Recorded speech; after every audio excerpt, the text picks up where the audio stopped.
The day I watched my mom collapse on the bathroom floor after the divorce papers hit was the day I stopped being a kid. My dad ripped everything from her, and he expected me to pick his side? Instead, I picked the truth, and the truth is what eventually burned his whole reputation to the ground. Before this story unfolds, like and subscribe. This is about my father's lies, my mother's suffering, and the revenge that changed our lives forever. I was 18 when everything went to hell. Before that, I used to think my parents were just going through stuff, like every normal family. Arguments, cold dinners, long silent car rides, annoying but not life-destroying. I didn't realize how fake that peace was until the night my dad finally snapped and threw Mom's suitcase down the stairs, yelling at her to get the hell out of his house. Mom didn't say anything at first. She just stood there, shaking like her bones were rattling inside her skin. She'd taken his crap for years.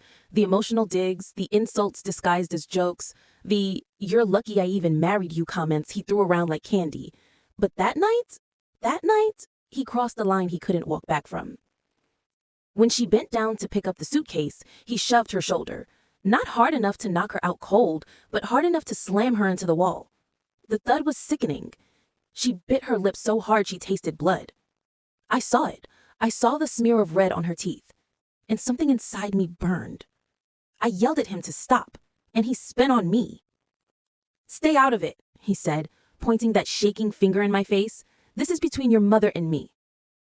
"Yeah, well, I live here too," I shouted back. He didn't care. The veins in his neck bulged. He looked unhinged.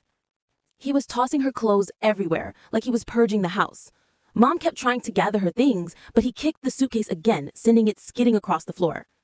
Then came the twist that changed everything. He pulled out a stack of papers from the kitchen drawer. Divorce papers, already signed by him, already dated. He'd been planning this for months. He'd been collecting evidence, manipulating bills, rerouting money, moving assets, and building a case behind her back. Mom didn't even know he hired a lawyer. She didn't know he closed their joint savings account. She didn't know he transferred her name off the house a week earlier. He'd already filed for full custody. He'd already told the court she was unstable. He'd already painted her as a bad mother. He didn't shove her out of the house. He shoved her out of her entire life. We left with 2 trash bags of clothes and her purse. That's it. The man she'd built everything with slammed the door behind us like he couldn't stand the sight of us anymore. I'll never forget the drive to the motel. Mom's hands were trembling so bad the steering wheel kept jerking. She had bruises forming on her upper arm from where he shoved her. Her voice cracked anytime she tried to talk. I wasn't crying. I was furious, like something sharp was stuck under my ribs. The next day was worse. He froze her bank cards. He took her car off the insurance. He drained the last joint account. He filed a request for emergency custody and claimed she abandoned the home. He told the court I was confused, easily influenced, and emotionally manipulated by the mother. He was setting us up to lose everything. Mom was falling apart, barely eating, barely sleeping. She had migraines so bad she'd throw up. She was limping from the fall against the wall. Her left wrist was swollen and turning purple from trying to brace herself when he pushed her. And she still blamed herself. "I must have made him angry," she whispered one night. Nah. He made himself angry, and he enjoyed every second of it.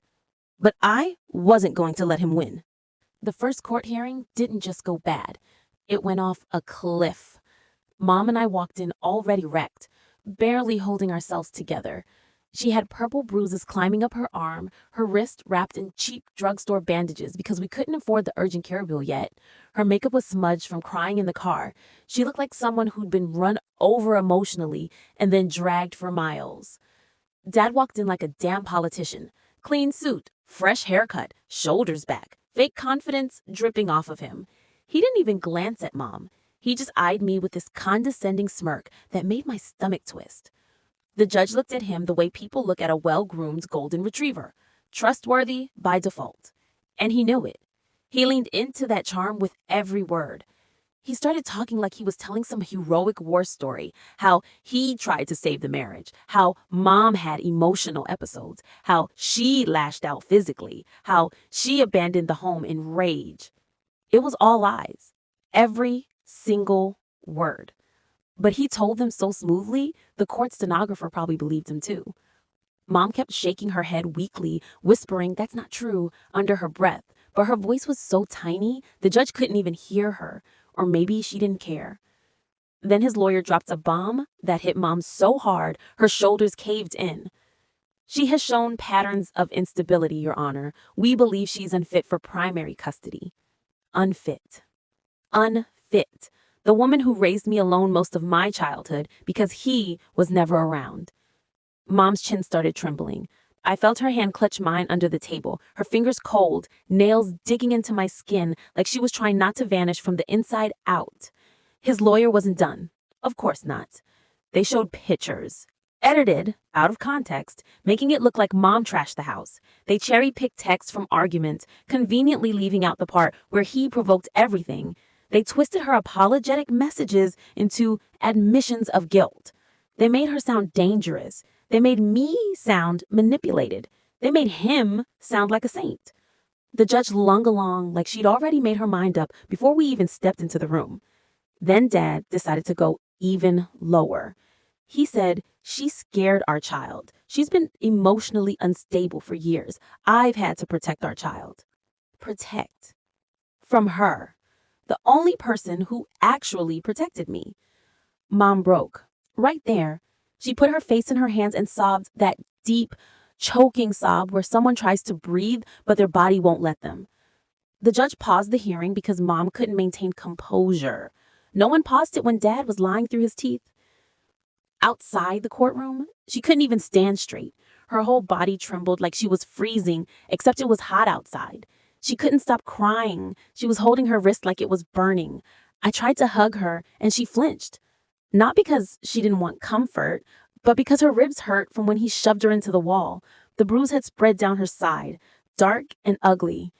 She whispered, "He's going to take you away from me."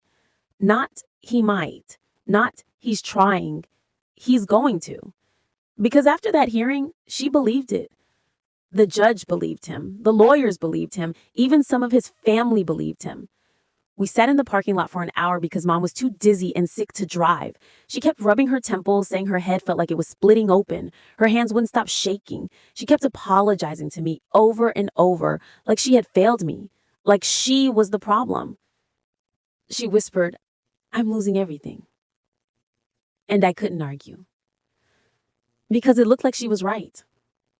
Dad, meanwhile, he texted me after the hearing, "Do not take your mother's side. I won't forget it." That wasn't a parent talking. That was a threat. And the worst part? He was winning. He had the lawyers. He had the money. He had the house. He had the judge eating out of his hand. Mom was deteriorating physically. Migraines, vomiting, wrists swelling, shaking hands, bruises she tried to hide. She was losing sleep, losing weight, losing hope, losing her sense of self. And I was losing my mind watching it happen. She tried herself to sleep every night. She stopped eating real meals. She walked like her bones hurt. She talked like she didn't recognize herself anymore. Every day, Dad pushed harder. Every day, she fell apart a little more. Every day, I felt that burning rage in my chest getting hotter. No one was helping her. No one believed her. No one was coming to save us. And I realized if we were going to survive this, it wasn't going to be because the system worked. It was going to be because I made it work. Mom kept getting worse after that disaster of a hearing. It wasn't just sadness anymore. It was like her whole body was shutting down from the inside. She moved slower, talked softer, slept less. She'd sit at the motel table, staring at bills, clutching her swollen wrist, whispering, "How am I supposed to fight him like this?" And I didn't have an answer. Not one. Every day felt like sinking deeper into quicksand. The more she tried, the harder the world crushed her. Dad, meanwhile, doubled down on being a complete monster. He filed more motions with the court claiming Mom was unstable. He told CPS she was emotionally unpredictable. He emailed the school counselor saying he was concerned about my mental state. He made it look like he was the responsible parent stepping up, when the truth was he was basically staging the whole crime scene. Even worse, his family backed him up. They'd visit him, bring him food, pat him on the back like he was some hero fighting to save his daughter from a toxic woman. They whispered behind our backs at the grocery store. One aunt even had the nerve to tell Mom, maybe you should let him take custody. Children need stability. Yeah, stability my ass. We were getting crushed from all sides. Mom wasn't eating. I wasn't sleeping. Bills were stacking up. Lawyers' money we didn't have. Dad kept pushing the court to strip Mom of visitation rights altogether. It was like he wanted to erase her, erase us from his perfect little world. And the stress? It was hitting her physically now. Her wrist was still swollen and stiff. Her ribs hurt when she breathed deep. Her migraines got so bad she'd lie on the bed with the lights off, crying into a pillow because she didn't want me to hear. But I heard everything.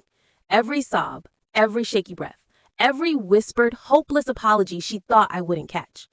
The worst moment came 2 weeks later. We were at a temporary custody review. Dad walked in with a whole stack of new evidence. Photos, texts, signed statements from his family. Lies, all lies. But the judge leaned in like she was reading scripture. Mom tried to speak up. She tried to defend herself, but her voice cracked. Then it shook, and then she broke down again, right in front of everyone. The judge looked at her like she was a problem that needed removing. Dad looked at her like she was a stain on his reputation. I looked at her and saw the strongest person I knew turning into someone who didn't even recognize her own reflection. And me? Every time I tried to speak, his lawyer cut me off. Every time I tried to show something, the judge shut it down. Every time I breathed wrong, Dad glared at me like I was embarrassing him. Walking out of that courthouse felt like leaving a battlefield where we lost every single round. In the parking lot, Mom collapsed onto the curb. Not fainting, just collapsing emotionally. Her hands were shaking uncontrollably. She kept whispering, "They're taking you from me. They're taking you." I sat next to her, and for the first time, I didn't try to comfort her. Because I couldn't. What the hell was I supposed to say? Everything will be okay? That'd be a damn lie. Everything was not okay. Everything was falling apart. Every door we tried to open slammed in our faces. We drove home in silence, the kind of silence where even breathing feels wrong. She went straight into the bathroom and cried so hard I could hear her through the running sink water. And something inside me snapped. Not a little break, a full-on, deep, volcanic crack. For weeks, I'd been trying to be the calm one, the supportive one, the reasonable daughter who believed the system would fix things eventually. Screw that. There's a point where fear turns into anger, and anger turns into fuel, and fuel turns into something dangerous. That night, I lay awake staring at the ceiling, listening to Mom's soft sobs through the thin motel walls. Dad's threats, Dad's lies, Dad's smug face in court, Dad's family acting like he was some damn saint. It all looped in my head like a horror movie. Sleep wasn't even an option anymore. I was vibrating with frustration. My chest felt tight. My hands kept clenching into fists. And then around 3 a.m., I remembered something. A tiny, stupid, random thing Dad did years ago. He used the same password for everything. Every freaking thing. He bragged about it once, said, "Why complicate life?" I grabbed my phone so fast the charger yanked out of the wall. If he didn't change it, if he was still arrogant enough to reuse it, I tried the password on his old cloud login. My hands were shaking, my throat felt like it was closing up. I expected it to fail. But it didn't. The screen loaded. And right there, in the middle of all the chaos, all the fear, all the pressure and hopelessness, something shifted. Not hope, not victory, not relief. Just resolve. Cold, sharp, surgical. Because if Dad thought he ruined everything already, he had no idea what was coming next. Planning started that night. Quiet, slow, focused, dangerous. And for the first time in months, I wasn't scared of him anymore. Everything finally snapped the night I walked past my mom's bedroom and heard her quietly crying into her pillow, like she was trying not to exist. It wasn't loud, it wasn't dramatic. It was that broken, defeated kind of crying that tells you someone has run out of fight. And it pissed me off more than anything my father had ever done. That was the moment something in me clicked from hurt kid to cold strategist. I wasn't hoping for justice anymore. I was hunting for it. I stopped thinking like a daughter and started thinking like someone planning a sting. I watched my father the way you watch a snake you know is about to strike. I memorized his routines, when he left, how long he drank, where he kept paperwork, who he talked to when he thought no one was paying attention. He had no idea the quiet girl he ignored was collecting more dirt on him than a private investigator. What he didn't know was that his arrogance made him sloppy. He thought he'd broken my mom so thoroughly that she couldn't fight back. He thought I was just some emotional teenager too wrapped up in school and chores to notice his side business scams, the cash he hid, the consulting payments he received under the table, the nights he left at 2 a.m. claiming he had emergency work. He didn't realize I had screenshots, recordings, bank statements he thought he deleted, and a stolen USB drive full of transactions he sure as hell couldn't explain in court. But I didn't strike yet. I let the tension build. I let him think he'd won. And the truth is, he got worse, meaner, more reckless. Some nights he'd slam the front door so hard the frame shook, stomp around like he was trying to break the floorboards, mutter under his breath about useless women. He started drinking heavy, and when he did, he'd throw things, not at us, but close enough that the message was clear. A glass shattered once inches from my mom's foot. Another time, he knocked over a lamp and didn't even bother picking it up, just stared at us like he was daring one of us to speak. Mom didn't move, didn't argue, didn't even blink. She just shrank smaller and smaller, and I swear, she looked like someone fading out of their own life. That's when I knew I had to time everything perfectly. So one night, while he was passed out drunk on the couch, TV still blaring some late-night sports highlights, I opened my laptop, plugged in his USB, and assembled the file that would end him. Bank transfers, property lists under fake names, text to a woman he swore he didn't know, business expenses to a storage unit he never used, 5 years of hidden income. It was ugly, dirty, illegal, and all his. The plan was almost done. I just needed one last thing, proof he was still hiding assets in real time, not just years ago. And he unknowingly handed it to me the next morning when he left his phone on the counter while he showered. One quick swipe, one forwarded document, one screenshot, and I had the fresh smoking gun. That was the moment the fear died in me completely. I wasn't scared of him anymore. He was a dead man walking and didn't know it. At the end of part 3, I started planning. Now, in part 4, the plan was ready to drop like a bomb. I waited until he marched into the kitchen, already annoyed at something stupid, grumbling at my mom like she'd wronged him for breathing. He didn't notice me staring at him with that dead calm expression I'd been practicing, the one that said I wasn't his scared kid anymore. And when he tossed another insult at my mom, something cheap and cruel, something meant to cut her just a little deeper, I smiled. A small, quiet, lethal smile. He paused. What the hell are you smiling at? I finally looked him straight in the face without flinching. Your countdown, it hits 0 today. He didn't understand, not yet, but he would. I walked past him, grabbed my bag, and stepped outside toward the courthouse with the evidence that would destroy every lie he'd ever told. By the time he figured out what I meant, it was too late. I had already pulled the pin. And the explosion, the real one, was coming. I walked into that courthouse with the kind of calm you only get when you know the other person is already finished. My mom shuffled beside me like she was walking into an execution, shoulders tight, hands shaking. She had no clue what I was carrying. I didn't tell her, not because I wanted to surprise her, but because I needed her raw truth when everything hit the fan. If she knew what I'd gathered, she'd panic, she'd freeze, she'd second-guess me, and I couldn't afford hesitation, not today. Inside the courtroom, my father strutted in like the king of nothing, wearing that smug, greasy confidence he always pulled out when he thought he had the upper hand. His lawyers smirked. His side of the family sat behind him, whispering like vultures, waiting for the body to die. My mom looked like she wanted to disappear. And me, I just sat there, silent, steady, watching the whole pathetic parade unfold. The hearing started exactly like he wanted, His lawyer painting my mom as unstable, irresponsible, financially clueless. They talked about her like she was a stray dog who messed up her own life, and every word made her shrink smaller. He even had the nerve to fake concern, putting on this broken-hearted she's not well act, like he was the one who wrecked her in the first place. I watched him lie, bold and clean, without a single crack in his voice. He thought it was over. He thought he'd crushed us. He thought the judge was already on his side. Then, my moment came.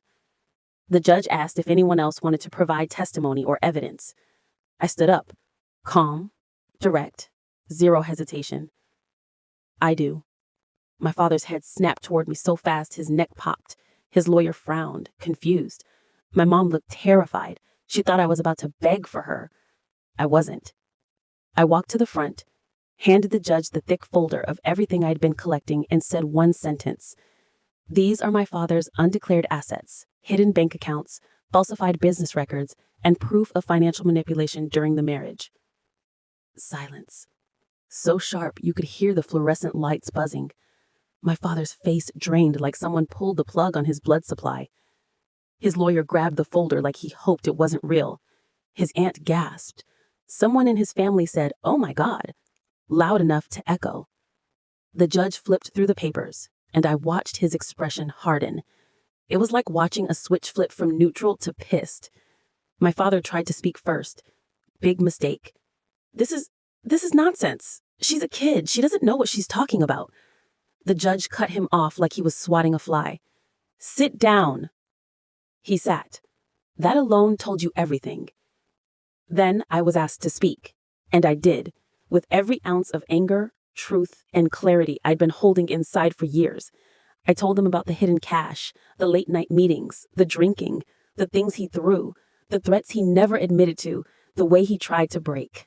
When the judge finished reading her decision, the courtroom went dead quiet. Not the respectful kind of quiet, the stunned, heavy kind where every single person realizes something irreversible just happened. My father's lawyer slowly sank back in his seat, like he knew there was no appeal slick enough to fix what just detonated. My dad wasn't even pretending anymore. His face twisted, his jaw clenched so hard I thought he'd break teeth.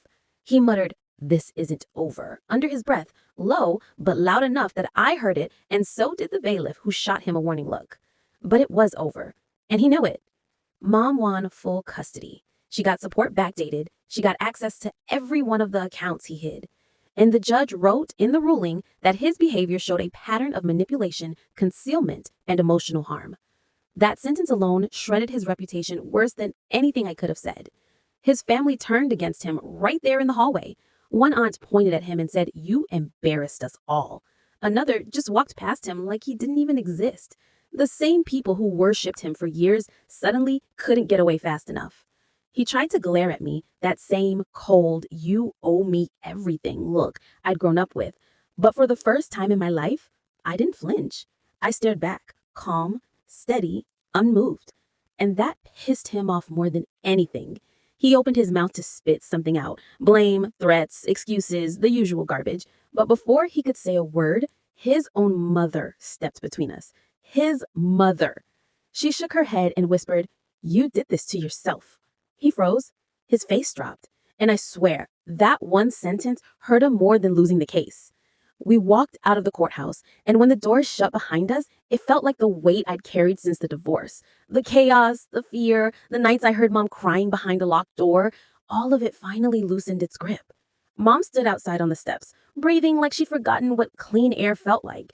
She didn't smile. She didn't cheer. She just let out this long, shaking exhale, the kind that comes from someone who fought way too long without anyone fighting for her.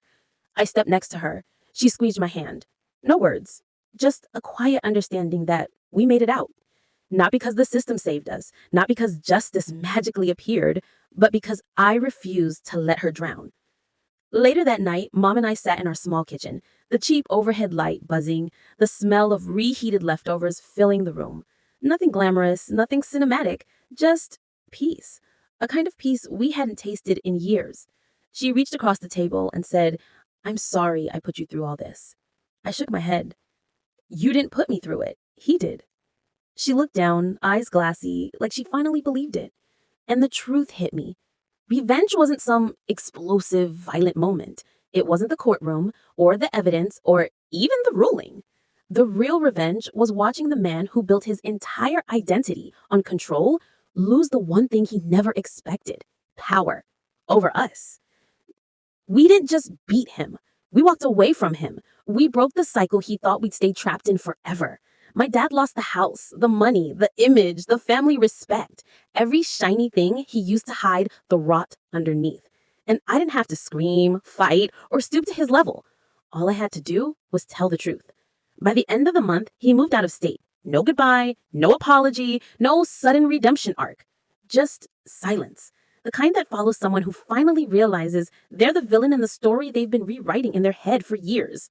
Mom started hailing, I started breathing again. Our home, small, imperfect, cheap, finally felt like ours.